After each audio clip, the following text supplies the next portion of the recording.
जब रोशनी सफ़र करती है तो ये मुख्तलिफ़ किस्म की चीज़ों से टकराती है। इसका ताल्लुक या इसका वास्ता बहुत सारी दूसरी चीज़ों से बढ़ता है।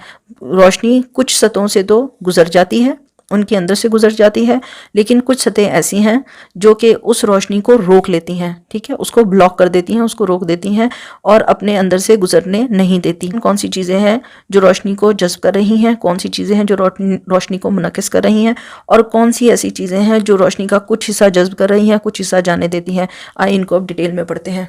इस बुनियाद पर कि रोशनी किसी मटेरियल या किसी ऑब्जेक्ट या किसी सरफेस में से गुजरती है, नहीं गुजरती, या थोड़ी मिकदार में गुजरती है या जज्ब होती है, हम चीज़ों को, ऑब्जेक्ट्स को डिफरेंट कैटेगरीज में डिवाइड करते हैं।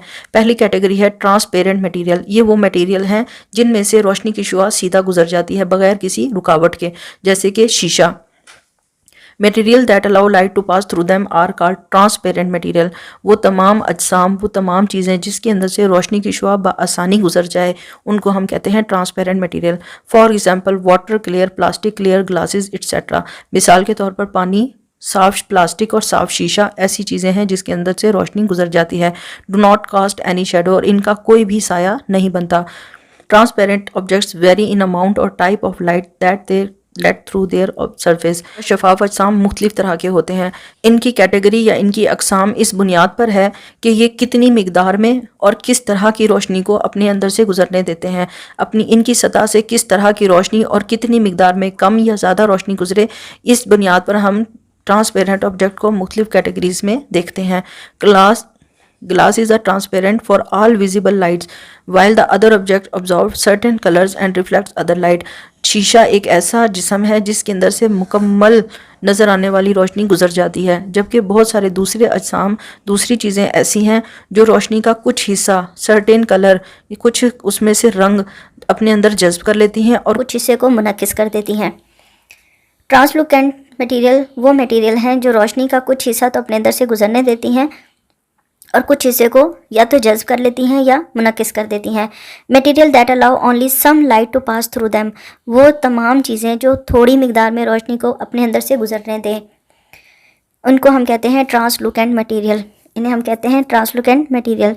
मिसाल के तौर पर प्लास्टिक और धुंधला शीशा। प्लास्टिक में से भी थोड़ी मिकदार रोशनी की गुजरती है और धुंधले शीशे में से भी रोशनी की बहुत कम मिकदार गुजरती है। Light does not pass directly through these material, इन अजसाम में से रोशनी सीधी नहीं गुजर सकती, या तो गुजरती है, जज्ब हो जाती है, या फिर इस जिस्म से निकलने के बाद ये अपनी डायरेक्शन चेंज कर लेती है, किसी और रुख में मुड़ जाती है। अगर ये जिस तरह इस पिक्चर में ये ट्रांसपेरेंट मटेरियल में जो रोशनी की शुआ है वो बग़ैर किसी असर के सीधी गुजर जाती है, लेकिन जो ट्रांसलूकेंट मटेरियल है इनमें से रोशनी की शुआ जब गुजरती है या तो वो कुछ हिस्सा जज्ब हो जाती है या फिर जब गुजरती है तो अपनी सिमत बदल लेती है। अब ये देखें, इस शुआ को सीधा जाना चाहिए था लेकिन ये ऊपर की तरफ मुड़ गई, इस शुआ को सीधा जाना था ये नीचे मुड़ गई है, ये ऊपर की तरफ मुड़ गई है। मतलब ये कि रोशनी की शुआ सीधी अपनी सिमत में नहीं चल रही। Light does not pass directly through this material, इन अजसाम में से रोशनी सीधी नहीं गुजरती। It changes direction many times and is scattered as it passes through. ये अपनी जो सिमत है, रोशनी अपनी सिमत को तब्दील कर देती है बहुत ज़्यादा दफ़ा। जिस तरह ये एक रोशनी की पूरी शुआ है, मुख्तलिफ जगहों पर मुख्तलिफ तरीके से ये अपनी सिमत को तब्दील कर रही है, और इसके अलावा ये जो रोशनी की शुआ है ये फैल जाती है। शफाफ जिस्म से गुजरने वाली रोशनी फैलती नहीं है बल्कि जिस सिमत से आ रही होती है उसी सिमत में आगे चल जाती है। लेकिन ट्रांसलूकेंट मटीरियल्स में रोशनी इनसे गुजरने के बाद अपनी सिमत भी बदल लेती है और उसके अलावा मुख्तलिफ तरीके से फैल भी जाती है। Therefore we can not see clearly through them, इसीलिए क्योंकि अगर यहाँ पर एक जिस्म है जो इसको देख रहा है तो ये रोशनी की शुआ यहाँ से गुजरने के बाद इधर सीधी पड़नी थी। जब ये शुआ इस तरह मुनकिस हो गई तो बहुत कम रोशनी इस आंख पर पड़ती है, और जब ये इस आंख तक नहीं पहुँचती तो जितनी रोशनी इधर पहुँचेगी उतनी ही नजर आएगी। इसलिए हमें इन अजसाम के दूसरी तरफ या इन अजसाम में से धुंधला नजर आता है। Objects on the other side appear फुजी and unclear, दूसरी तरफ जिस्म इन अजसाम के ट्रांसलूकेंट ऑब्जेक्ट्स के दूसरी साइड पे जो ऑब्जेक्ट होगा वो आपको धुंधला नजर आएगा। They form a lighter shadow, और इनका आपको धुंधला धुंधला सा साया भी नजर आएगा। इनके दूसरी साइड आपको धुंधला साया भी नजर आएगा। अपिक मटेरियल्स ऐसे अजसाम हैं जो कि आने वाली रोशनी को मुकम्मल तौर पर रोक देते हों, ठीक है। इनमें से रोशनी की कुछ भी हिस्सा ना गुजर सके। Material that do not allow light to pass through them are called opaque objects. वो अजसाम जो अपने अंदर से रोशनी की थोड़ी भी मिकदार को गुजरने की इजाज़त ना दें, मिसाल के तौर पर लकड़ी, पत्थर, धातें, ये सब चीज़ें, इनके अंदर से रोशनी नहीं गुजरती। They cast a clear and dark shadow. क्योंकि ये अपने अंदर से रोशनी को गुजरने नहीं देते, इसी वजह से इन ऑब्जेक्ट्स के दूसरी साइड पे इनका एक साफ और गहरा तारीक साया आपको नजर आता है। Most materials around us are opaque objects. हमारे इर्द गिर्द ज़्यादातर चीज़ें जो हैं वो अप्यूक ऑब्जेक्ट्स हैं, ऐसे अजसाम हैं जो कि गैर वाज़े हैं, जो रोशनी के आने वाली शुआ को मुकम्मल तौर पर रोकने वाले हैं। लाइट इज़ रिफ्लेक्टेड, स्कैटर्ड और absorb when it is strike them. रोशनी जो इनसे गुजरती है वो या तो मुनक्किस हो जाती है या फिर फैल जाती है या इन्हीं अजसाम के अंदर जज्ब हो जाती है। तीनों सूरतों में इस ऑब्जेक्ट के दूसरी साइड पे आपको नज़र नहीं आता, इसके दूसरी साइड पे इसी ऑब्जेक्ट का साया बनता है। Activity 6A3 give 3 examples of each of the following. आपको ये मटेरियल दिए गए हैं, आपने इनकी 3 एग्जाम्पल लिखनी है। ट्रांसपेरेंट मटेरियल, ऐसे मटेरियल जिनसे रोशनी गुजर रही है, पानी, साफ शीशा और plastic, water, clear glass and clear plastic. Translucent materials कौन से हैं? ऐसे मादे जिनमें से रोशनी का कुछ हिस्सा तो गुजरता है लेकिन कुछ हिस्सा नहीं गुजरता या गुजर कर फैल जाता है। इनमें मिसाल के तौर पर प्लास्टिक, फ्रस्टेड ग्लास, धुंधला शीशा और सन ग्लासेस, जो आप धूप में अपने सन ग्लासेस पहनते हैं, वो भी ट्रांसलूकेंट मटेरियल्स हैं जिनमें से रोशनी का कुछ हिस्सा तो गुजरता है और कुछ हिस्सा नहीं गुजरता। ल्यूमिनस मटेरियल्स कौन से ऑब्जेक्ट्स हैं? वो ऑब्जेक्ट्स हैं जिनकी अपनी खुद की रोशनी है, जो कि अपना खुद की रोशनी पैदा करते हैं, मिसाल के तौर पर सूरज, सन, इलेक्ट्रिक बल्ब और torch light. Non luminous objects वो ऑब्जेक्ट्स हैं जिनकी अपनी खुद की रोशनी नहीं है, वो किसी और जिस्म से पड़ने वाली रोशनी को मुनक्किस कर रहे हैं, मिसाल के तौर पर चांद, लकड़ी और किताबें वगैरह। अप्यूक मटेरियल्स कौन से हैं? वो मटेरियल्स हैं जो कि रोशनी की ज़्यादातर मिकदार को या तो मुनक्किस कर रहे हैं या जज्ब कर रहे हैं या फैला रहे हैं, मतलब इनसे रोशनी की कोई भी शुआ इनके अंदर से गुजर नहीं सकती, मिसाल के तौर पर एक सख्त प्लास्टिक, एक लकड़ी का टुकड़ा या पत्थर। Activity 6A4 Place some transparent, opaque and translucent materials on the table and provide light source. A torch light or a lamp. Two students have them throw light one by one on the material and help them to identify such material as transparent, opaque and translucent. आपने एक table पर मुख्तलिफ objects को रखना है और फिर आपने दूसरी साइड पर टॉर्च लाइट लगानी है और आपने ये उस टॉर्च लाइट को उन ऑब्जेक्ट्स के ऊपर आपने उस टॉर्च लाइट से रोशनी उन ऑब्जेक्ट्स या उन चीज़ों के ऊपर डालनी है जो आपने टेबल पे रखी हैं और फिर आपने आइडेंटिफाई करना है, पहचान करनी है कि कौन सी चीज़ ट्रांसपेरेंट है, कौन सी चीज़ ट्रांसलूकेंट है और कौन सी चीज़ अप्यूक मटेरियल है। ठीक है, जिस तरह 6A5 एक्टिविटी में आपको दिखाया गया है, ये एक क्लियर मग है जो कि एक ट्रांसपेरेंट मटेरियल है, ये एक फ्रस्टेड ग्लास है, धुंधला शीशा है, ये ट्रांसलूकेंट मटेरियल है, और ये एक कलर्ड ग्लास है, ये एक ओपिक मटेरियल है। इसमें से रोशनी बिल्कुल नहीं गुजर सकती, इसमें से कुछ मिकदार रोशनी की गुजरती है और इसमें से मुकम्मल मिकदार रोशनी की गुजरती है। इस एक्टिविटी 5 में भी आपने यही आइडेंटिफाई करना है कि इन तीनों चीज़ों में से कौन सी चीज़ ट्रांसपेरेंट है, कौन सी ट्रांसलूकेंट है और कौन सी ओपिक मटेरियल है। फॉर्मेशन ऑफ शेडो, साया का बनना। साया किस तरह बनता है? जब एक रोशनी की शुआ किसी भी जिस्म के ऊपर पड़ती है, फॉर एग्जांपल यहाँ पर आपके पास एक बॉल है, एक गेंद है, ये एक ओपिक मटेरियल है जिसके अंदर से रोशनी की शुआ नहीं गुजर सकती। जब ये रोशनी की शुआ इस जिस्म पर पड़ती है, क्योंकि रोशनी बहुत सारी शुआओं का मजमुआ होती है, एक बीम जो एक शुआ आ रही है उसके अंदर बहुत सारी रेज हैं, बहुत सारी मज़ीद छोटी छोटी शुआएँ हैं। ये रोशनी की शुआ इस जिस्म से नहीं गुजर सक रही, इधर से गुजरने के बाद या तो मुनक्किस हो जाएगी या इसमें जज्ब हो जाएगी। इस अजसाम, इस जिस्म के ऊपर से कुछ जो रोशनी की शुआ दूसरी साइडों से गुजर रही है, इसके किनारों को छू कर गुजर रही है या इसके किनारों से दूसरी तरफ पड़ रही है। क्या होता है कि इस रोशनी की शुआ का, इस शुआ का और इस शुआ का एक तह या एक लेयर आपको नजर आती है। ठीक है, एक लेयर आपको नजर आती है। इस लेयर का दरमियान वाला हिस्सा बिल्कुल तारीक होता है, जबकि बाहर से आपको इसकी आउटलाइन नजर आ रही होती है। ठीक है, जिस शक्ल का ऑब्जेक्ट होगा उसी शक्ल का साया होगा, उस जिस्म जैसा साया होगा। अगर बॉल है तो बॉल की तरह गोल होगा, अगर कोई लंबी चीज है तो ये लंबा होगा। मतलब जिस भी शक्ल का जिस्म होगा, अगर आप किसी रोशनी के सामने खड़े हैं तो आपका साया बिल्कुल आप ही के जैसा होगा, जैसे आपकी शक्ल, जिस तरह आपका जिस्म है वैसा ही आपका साया होगा। ये साया इस बाहर वाली रोशनी की शुआ का है जो कि यहाँ पर एक आउटलाइन बना रही है। इस आउटलाइन, क्योंकि रोशनी की शुआ तो मुकम्मल आ रही थी ना, बाहर वाली लाइन जो है, बाहर वाली जो बीम है, बाहर वाली जो शुआ है, उसने आउटलाइन बना दी। इस आउटलाइन के अंदर क्योंकि रोशनी नहीं पहुंच रही, इसलिए ये अंदर वाला हिस्सा आपको तारीक नजर आ रहा है। ठीक है, जिस तरह इस पिक्चर में आप देख रहे हैं, रोशनी की शुआ इस तरह आ रही है। ठीक है, अब रोशनी की शुआ ने जहां से आ रही है वहां पर देखें ये आउटलाइन है। ठीक है, ये आउटलाइन है।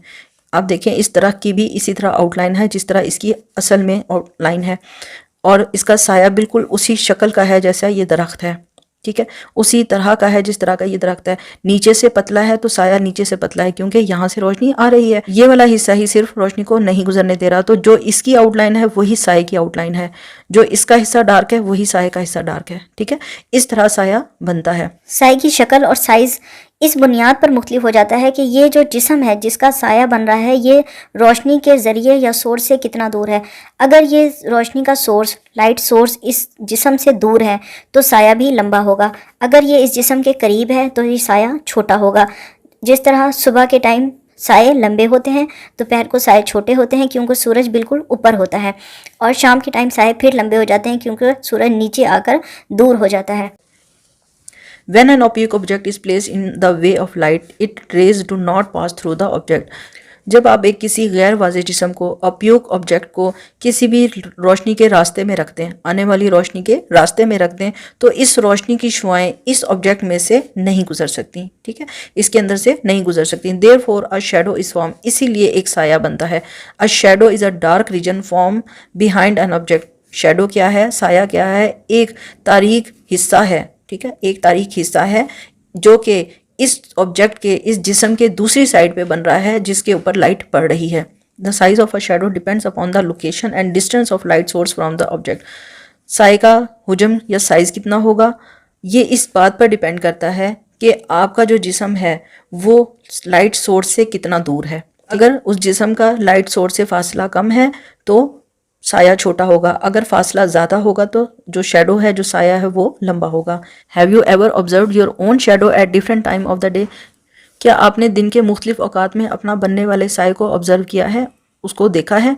It keeps changing as the day progress. अगर आप एक ही जगह पर खड़े हैं तो आपका मुख्तलिफ दिन के टाइमों में जो साया है वो मुख्तलिफ होगा। ठीक है, ये मुसलसल तब्दील होगा दिन के मुख्तलिफ हिस्सों में।